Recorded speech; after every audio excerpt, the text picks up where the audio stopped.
Nat King Cole was first a jazz pianist and then became a solo singing sensation who paved the way for future black performers in America. Nat King Cole was an immense talent. He was not only a virtuoso piano player, but also had a fantastic way of crafting a song.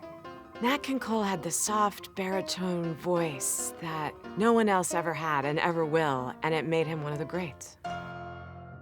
Born Nathaniel Coles in Montgomery, Alabama on March 17, 1919, Cole dropped the S in his name when he went pro. Musically gifted from the start, Cole started playing the piano around age 4. By his teens, he was playing professionally as a jazz pianist. Nat King Cole came out of Baptist churches in the Deep South. His father was a minister. He was singing and playing piano in the church, but what he loved was jazz. Nat King Cole married his first wife, Nadine Robinson, at age 17.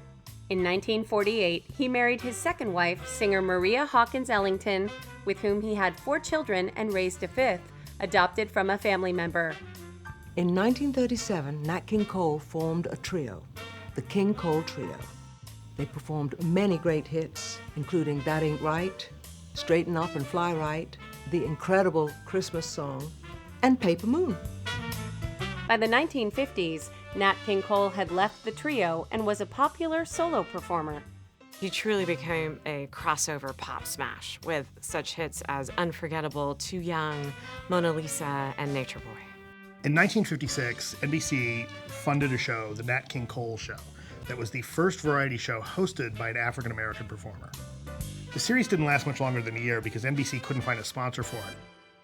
Nat King Cole did not have a very distinguished movie career. The small roles he did have, he was largely playing himself, a singer, like a lot of performers did. Some of the films he was in include Istanbul, China's Gate, St. Louis Blues, which is probably his larger role, and then his final film, Cat Ballou. Cole's popularity waned a little in the 1950s, but he had a huge comeback hit with his 1962 Ramblin' Rose. It took him out of that traditional, easy listening, smooth jazz zone and was more of a kind of country song and a little bit of rockabilly there. And that song got to number 2 on the Billboard pop charts. A lifelong smoker, Nat King Cole died of lung cancer on February 15, 1965 in Santa Monica, California. He was only 45 years old. He was truly beloved.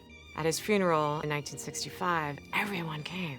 Frank Sinatra, Rosemary Clooney, it was the who's who of the music business came to pay homage to him. Nat King Cole's music became super popular after his death, largely because in 1991, his daughter, Natalie Cole, recorded a duet with him using old masters of his song Unforgettable. And that version of that song became so popular, people who'd never heard of Nat King Cole suddenly wanted to find all these recordings that were decades old. Nat King Cole remains among the highest record sellers of all time. Nat King Cole is one of the immortals. His influence, especially with young singers, is everlasting. His music will always be relevant.